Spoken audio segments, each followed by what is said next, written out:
Well, the topic tonight that I posted is: Does the GOP have a Nazi problem? Let's go ahead and get out of the way. Some people responded to that post saying, "Well, the Democrats have Graham Plattner, so the Democrats have a Nazi problem." Uh, Obviously, he had this Nazi tattoo on his chest. And you and I were just talking. It's hard to believe he didn't know what it was. Yes. I think I think what it comes down to is there's a quality and quantity problem. And for me living close to Charlottesville, Virginia, where I was here for the Unite the Right rally, I would humbly submit that racism, anti-Semitism, Islamophobia, all the big isms are not party specific, but the far right isn't a hold my beer pattern. So I think that's really what it comes down to, Phil, is I have spoken out against the tattoo and the things that Graham Plattner have done. I'm very sensitive, and I have a bright red line against misogyny, I guess rampant adultery, and also somebody who said they didn't know the tattoo on their arm was a Nazi tattoo for decades or years until somebody told them, well, that's bullshit. However, what we have to say from the Unite the Right rally, from what the Republican Party has represented for so long, I would humbly submit that we need to sort of train our analyses at the far right when you're talking about the Nazi problem and not the far left. There's always exceptions. There's always people who do things that we don't agree with. But I will humbly submit that the far right has a true Nazi problem. Just to finish that point, I mean, obviously Graham Plattner had this stupid tattoo, but as far as I've been able to discern, there's no evidence of him embracing Nazi ideology. That's the thing. I can be really, look at somebody and say you're full of crap, but I don't think. I mean, I know that he's done some really bad Reddit posts and stuff. It seemed to be mostly about women, but I think that when you're looking at some of the things he said is very suspect. But we haven't seen Graham Plattner putting out flyers proposing literal Nazi ideology. So I think we can sort of say, hey, you can believe or not believe that Graham Plattner knew what it was, but at this time, Graham Plattner is not, ascribing or subscribing to Nazi behavior or far right behavior in any way. So you and I started this conversation based on some of my reporting this past week here in Tennessee. We have a Christian nationalist candidate for governor, Monty Fritz, and he's posted a couple of social media videos starring a gentleman that once I started backgrounding, who in the heck is this guy? I mean, one of the beginning of my story, and this that is at hatecomstomainstreet.com. He calls Jews a malevolent force throughout history, praises Adolf Hitler as a great man, and urges Black Americans to return to Africa. And yet he has become the star of the social media campaign by this Christian nationalist candidate for governor. The interesting thing is that the candidate, Monty Fritz, has refused to disavow it, Because and refused to respond. So, what's going on here? Do you think? I think what's going on, if I may be blunt, is that we have some Nazis and Christian nationalists that are running for office in the GOP. I mean, I've been very specific, especially even when we saw January 6th, when we saw what happened there with the number of Christian and white nationalists that were involved. And if you look about the Proud Boys and Oath Keepers, Phil, you know what they called it, right? Always called it Western chauvinism. Western chauvinism is just a cover term for Nazi ideology, neo-Nazi ideology, Christian nationalism, Christo-fascist sort of belief systems. So really, if say, Phil, you're like, Denver, I endorse you for governor of Virginia in whatever year, right? And I'm like, oh, thank you, Phil. And I said, hey guys, Phil said he really liked Hitler. The first thing I'm going to say is, I don't really want your endorsement. I mean, it's not that hard, Phil. It just means they are what they are. And I've been telling people that when somebody says something about themselves, believe it. We also see that this is the Project 2025 thing that you're looking at, right? Great replacement theory. There's always this subtext that immigrants, a globalist cabal, which are usually Jewish, are actually affecting or infecting the United States with other races besides the white race. All of that is believed. If Monty doesn't come out and say that guy's wrong or they're still hugging each other late at night, probably means that he is exactly who we think he is, as the great Dennis Green, coach of the Minnesota Vikings, once said. And it seems like, and because I spend a lot of time in this Christian nationalist world, you know, and every time I say this, I have to couch it with this may sound like hyperbole, but it's not. Christian nationalism has a Nazi problem.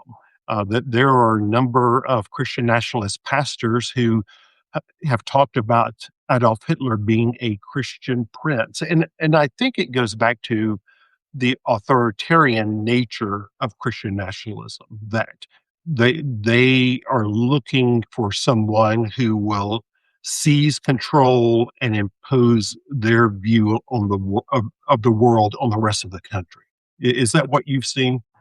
Phil, you're so dead on. I mean, Christianity really at its roots is authoritarian. I mean, there's a if you're looking at fantasy authoritarianism, you're talking about there's one individual or one great deity that dictates everything in your life, knows everything about you, loves you individually, that you're the most important thing in the universe. Well, for me, I don't believe that. I think with 7, 8 billion people on the planet, all of us, right, have an equal chance based on whether there was some implantation of of deity juice on the earth or not. I think really we're here and we have to actually sort of fend for ourselves. But I think what you're looking at with authoritarianism is that even with when you're looking at MAGA evangelicals, I'm not talking about all evangelicals. We're talking about MAGA evangelicals. They want a king. They talk about Trump being ordained by God. All this really goes back to what their religious baseline is, whether it's the seven mountains mandates, whether it's the the prosperity gospel. All these things rely on a specific source telling you what to do. To me, it's one of the most chilling things to live your life is that there's something you can't prove, you can't see, that only special people seem to have access to, that dictate what you do in your life. So it's very easy for them to fall into this. And when they see their life starting to sort of disintegrate, or they feel like people are getting ahead of them based on their own shortcomings, they have to blame somebody.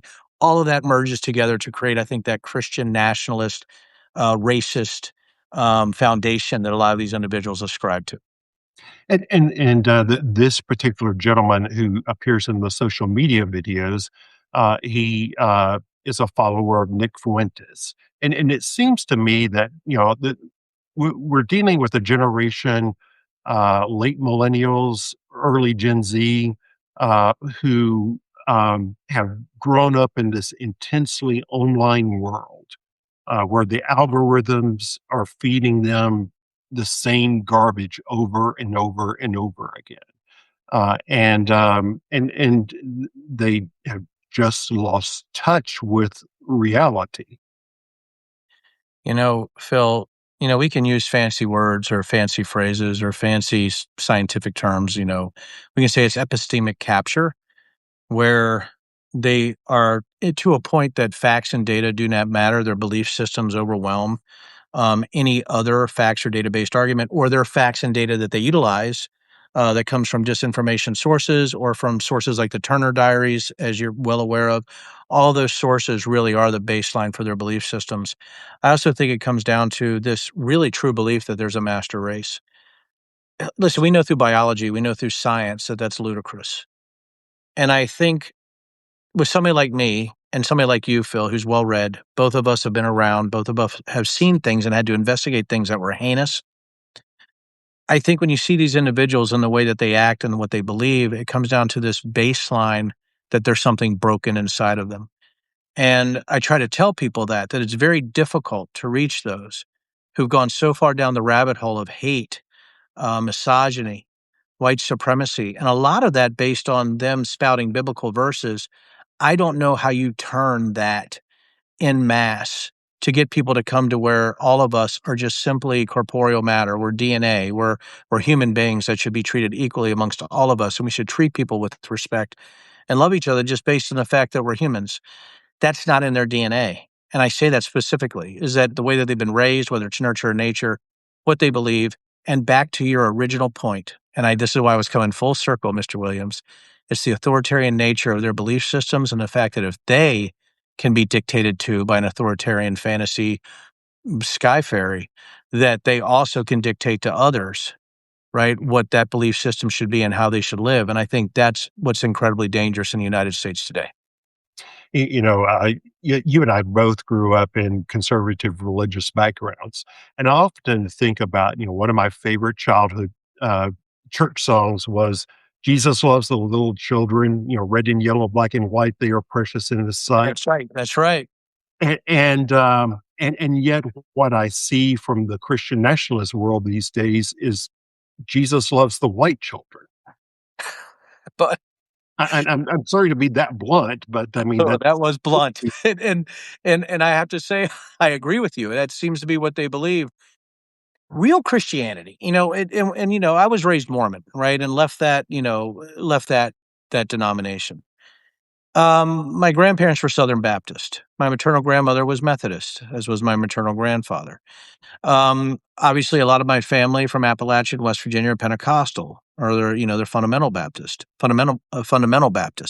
So I've had this good fortune of being exposed to a lot of those religions, but I've also traveled the world. We're looking at Islam, Judaism.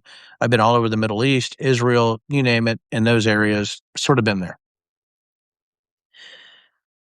The baseline teachings of Christianity and some of the things that really concerns me is that it almost believes that violence or Jesus is portrayed as a lion instead of Jesus being portrayed as somebody who loves all, that he dined with the publicans and the sinners and the prostitutes. All the things that you read that Jesus was is completely opposite to what we see today. And not only that, the Bible's so contradictory, you have also this confusion on where people should be or how they actually translate those biblical verses for themselves. So, Phil, I think, again, I just don't think real Christianity is being practiced by anybody on the MAGA evangelical right.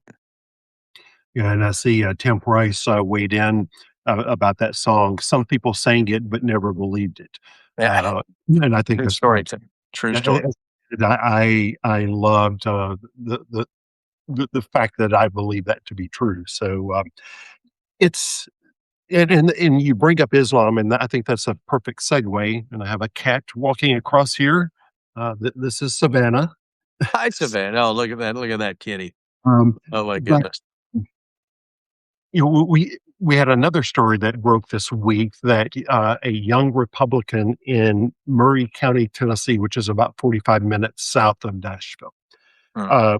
sent out a mailer that basically talked about, he was trying to recruit people, and the message was, we want to end the Great Replacement, or we want to ban Islam, and he came out in favor of the patriarchy, kind of the usual stuff.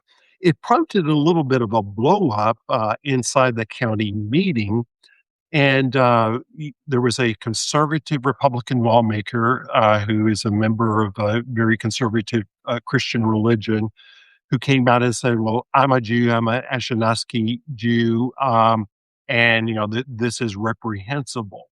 Um, and there were some people who cheered when he said that. But what I did and posted this at hatecomestomainstreet.com today is that if you look at what he said, yes, he invoked this anti-Semitic conspiracy theory, but most of what he said is in line with what MAGA in general is saying. It's apparently not okay to come out and be anti-Semitic, but it's okay to be Islamophobic. It's okay to say we need to, ban Islam, and he also wanted to ban Hinduism. Help me understand this. I mean, why is one okay and sparks outrage, but the other is sort of passe? I think it goes back really a lot of this. I think the outrage on the far right comes from the Muslim Brotherhood conspiracy theories that sort of erupted during the time of Barack Obama and the Tea Party movement, which, as you remember, sort of mirrored the birtherism stuff that Trump was, part of also. So when you're looking at the Muslim Brotherhood conspiracy theories, is that Islam and Sharia law are trying to infiltrate the entire American system, which is literally ludicrous. It's made up. But huge figures in the military, like General Boykin and other individuals, push this. Even people that were writing national security presidential memorandum drafts for President Trump for the January 6th election conspiracy theories were part of the Muslim Brotherhood conspiracy theories. This Islamophobia is rooted really in the Tea Party movement before that also, but also in the teachings of Christianity when they look at the Crusades, and that Islam is really, sort of a religion of the devil, right? It's something that's not true. Christianity is. Now, obviously, Islam, those that worship Muhammad, right, or those that follow Muhammad would say, well, that's ridiculous, right? We're the true religion. We're the true faith on earth, right? So that's the issue that you have, right? Islamophobia, I think, is also a little bit more accepted because a lot in Islam aren't white folks. Right. That it's can you imagine in January 6th if the 1,600 people arrested were of the Islam faith? I'm telling you right now, there'd be a lot more than clubs and fighting at the doorways. It's incredible that really the distinction and anti-Semitism is vile. But when you're looking at Islamophobia, it seems to be more accepted because of the color of the skin of those who practice Islam. Right. And, I heard or I interviewed this Christian nationalist candidate for governor, and one of the things he argued was, well, you read the Quran and, they want to kill the infidels. Well, if you read the Old Testament, there's some of that as well to, slay the non-believer. And I think part of this comes down to a religious literacy problem in this country. You can be outraged at what's in the Quran without realizing, well, that sort of theme also exists in the Old Testament. It exists in ancient religions. Well, I mean, that's also how they rationalize slavery, the threading of slavery through the Old Testament and New Testament. And again, it comes back to Islam really is, if you look at it, it reads very similar to the Old Testament, reads really similar to the Gospels, even to the point that Islam does recognize Jesus Christ as a prophet, as a great figure. So I think what you're looking at too is that when you have all the religions sort of cribbing or looking like they're very similar from Judaism to Christianity to Islam, all of them are sort of cross pollinated with some of the similar things that you see throughout. It is pretty amazing to me that the very individuals who talk about violence in Islam seem to forget about Timothy McVeigh Right. or January 6th. And speaking of January the 6th, I mean, how much of these themes did you find in your investigation of J6? Prevalent. The Purple Team that was looking at the radicalization lines of this wanted that in the final report for the J6 committee, and it was excluded um, in the depth of how far they wanted to go with those that were actually involved in J6, which was absolutely confirmed by metadata and data, right? When you have specific, groups like the Oath Keepers and Proud Boys and those connected to them. There's also groups that have been identified as specifically white nationalist or neo-Nazi like the base or NSC 131. So you have all these things that you're trying to look at when that's happening. But when you're looking at evangelicalism as a MAGA strain of that, and the Christian nationalism strains of that, it was literally the driving force of January 6th. And those are the people that believe the conspiracy theories that are pushed on them. Back to your original question about an authoritarian strain within the evangelical church here, because they already are under an authoritarian regime in Christianity or in a belief of a God that tells them what to do. And I think that allows them space or permission to do things that a normal human being rationally would say that's heinous. Um, it gives them that permission structure. As someone who came up in the Republican Party, is there a way that the party can pull itself from these impulses, or is it hopeless? I don't know how you get rid of the stain. I mean, that's hard to wash out. I don't think we have a Calgon strong enough. Calgon, take me away. That's an old. I don't even know if anybody knows what I'm talking about with the cleaner there, but I don't know if there's a Calgon, strong enough to take away the stain of what it means to be a Republican today. Somebody had asked me, Demmer, would you run as a Republican again? And I think one of the things, Phil, that is hard for me is I have some, like I said, bright red lines. How do you align yourself with a party that aligns itself with a felon and sexual abuser? I don't understand it. Uh, If you're Christian and conservative, regardless of the fact that you think that your pastor tells you everything you need to do and you believe everything that pastor says, the one thing that pastor, based on the teachings of Christ, should say is like, that whole sexual assault thing should probably be a disqualifier for president based on what scripture says. Maybe all those felonies and crimes, stealing from people, maybe that should be a disqualifier. What he says about women in a bus, grabbing them by the, rhymes with wussy. Maybe that should be a disqualifier. All the fraud that he's committed with his universities and all of his bankruptcies, and all of his marriages and his mistresses, maybe that should be a disqualifier. Maybe the fact that he has been in the Epstein files, maybe the fact that they've redacted so many files, his name being the most prominent name in the Epstein files, maybe that's a disqualifier. I Phil, I don't know how I connect to a party like that right now. I just don't know how I do that. Well, and in fact, you are looking at potentially running for governor in Virginia uh, as an independent. Yes, I think. Listen, I'm just going to do it if I do it, right? I mean, there's things that there are family concerns based on the number of death threats and the some of the weird, awful things that happened to me personally, and some attempts that were just half cocked, but still attempts on my life. I think also when you're looking at the companies that I have, the fiduciary responsibilities I have for my employees and stuff like that is also something I have to take into effect. So there are some caveats.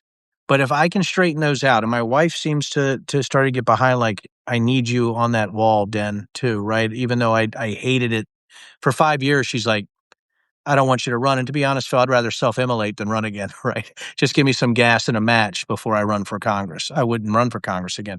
But could you make history? Is it the time now with a two-party system that's driven up to 40 trillion in debt that can't seem, you have the feckless and the crazy, right, going at each other. What if there is an ability to do something that's just facts-based and truth-based? And what if in Virginia, which is a prime spot for it, I don't know if people realize this, you can win with a plurality in Virginia. I don't need to win with a majority. So if you have three candidates, I could win at 34, 33, 33.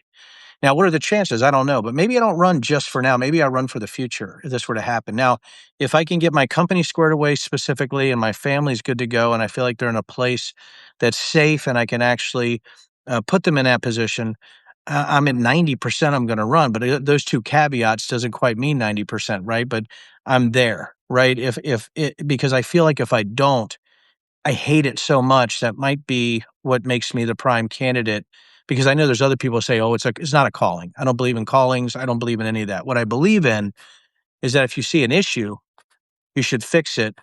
And if you have the ability to do so and the experience to do so and you've been there before, even if you hate it, even if you think it's useless, even if you think you're pissing in the wind, even if you think you're whittling towards yourself, right? Even if you think you're screaming into a popcorn box, even if you're thinking all that stuff, maybe you still got to give it a shot and run for the future and maybe, just maybe, start turning people to the fact that they don't have to be affiliated with R and D and that George Washington was right.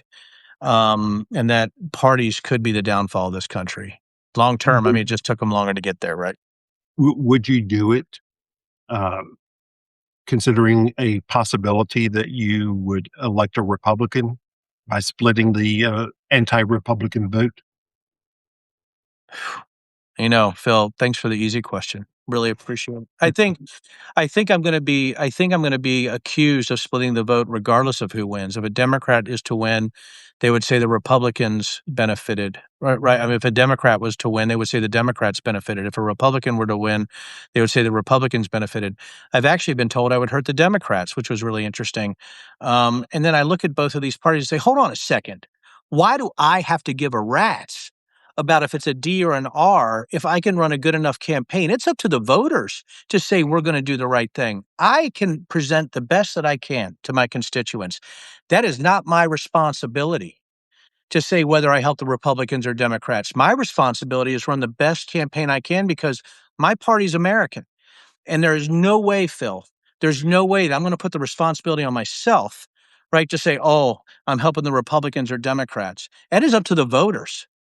That's up to the voters. And if the voters have these belief systems that I can't break through, where their fantasies and their belief systems overwhelm what I'm trying to do, or they just hate my guts because they don't like my policies, which is also possible, or they just hate my guts. I do have a whole contingent here on the far right who hates me because I make liquor because they're teetotalers and they think this is devil juice. I'm going to take a little sip of this devil juice. That's the thing, right? Is do I have to worry about every single thing? I'm worried about two corporations and what they feel about me, two parties that's controlled this country and drove it to where it's at. Nah, I don't accept that. I actually reject the premise. And then after that, I'm like, oh hell, what if I help a Republican win?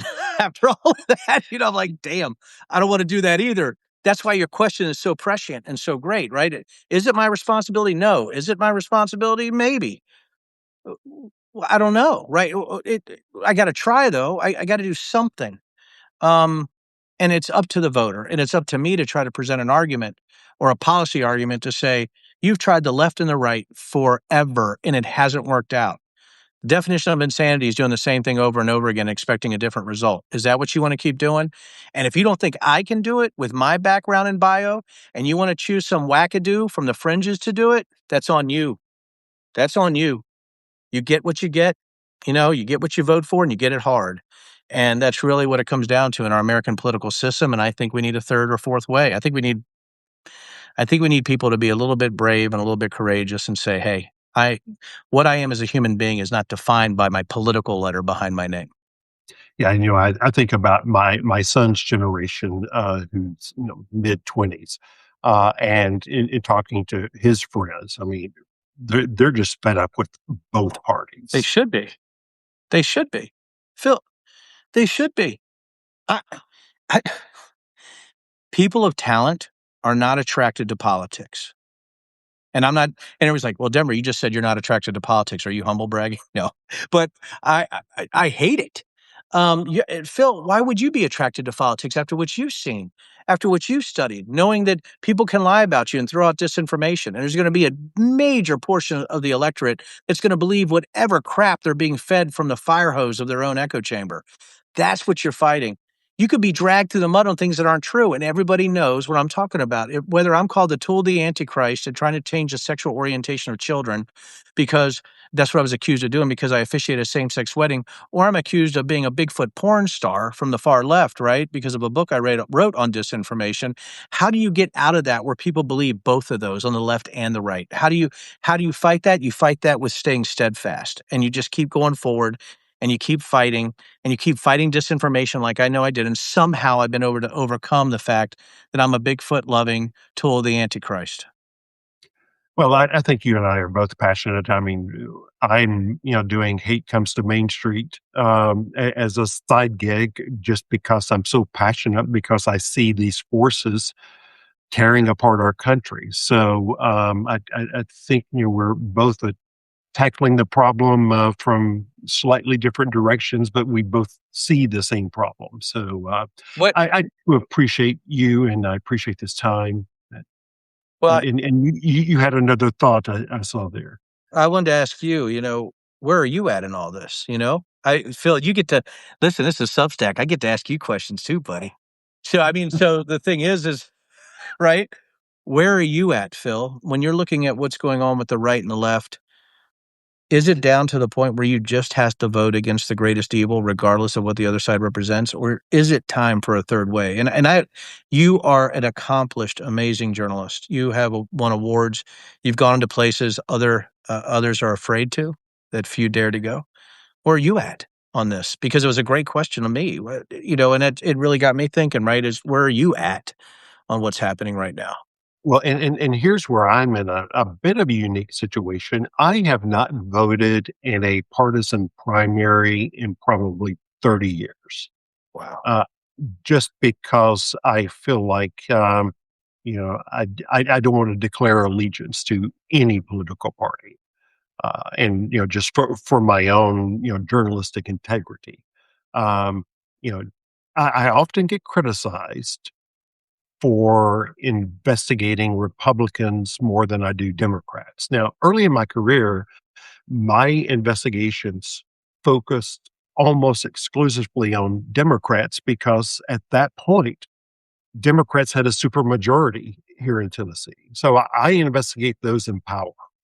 And so now I investigate mainly Republicans because I live in a state with a Republican supermajority.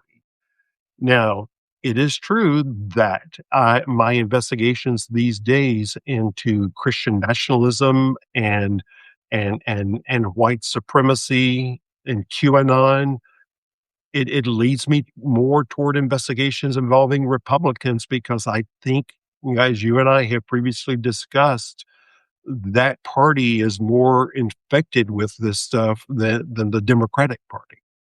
Right. And so, I don't think that makes me a partisan just because I'm following the story. And that story is leading to, these days, the Republican Party. Makes you a good man. And I think that's what, people need to hear and need to see is that regardless of party or what your belief systems or your tribe is, you have to find out what's happening and and how people are trying to hurt others. And I think that's what's so noble, about doing that. So I want to commend you, and I just wanted to ask you that question back. And can I do one thing before we leave, Phil? One thing Mhm. before we leave. I want to show people this real quick. This is not a background. This is really my distillery. This is really it. I just wanted people to see, right, that I also have a rolling chair, which makes me like the rolling redneck of Nelson County. So there you go. So Well, you have revealed your Substack, and I have revealed that I have a soft side with a cat that hangs around me. So a wonderful soft this has side, been a buddy. People who monumental love Sunday. pets are the Right? best. Well, They're the best, man. people can find you at Denver Riggleman. Easy. Denver Riggleman on X, Denver. I don't hardly go to X anymore, but it's the Denver number 4 BA. Denver Riggleman on Blue Sky, Denver Riggleman on Substack. I tell people I'm very original. I have such great names. I do Denver After Dark and stuff like that, but really you can just find me, Denver Riggleman. And my Substack is hatecomestoomainstreet.com. I'm on Blue Sky at philinvestigates.com, X at Phil Investigates with no I, just the big N. Uh, Not enough characters on X. But I really appreciate you. I appreciate the friendship we've developed and appreciate your insight and can't wait to do it again. Anytime for you, Phil. And cheers, my friend. Here's to good people, and here's to people who watch us today, my friend. Absolutely. Thanks Yeah. everyone for joining and be sure to subscribe. So Cheers, sir. thanks. Until next time. Take care, my friend.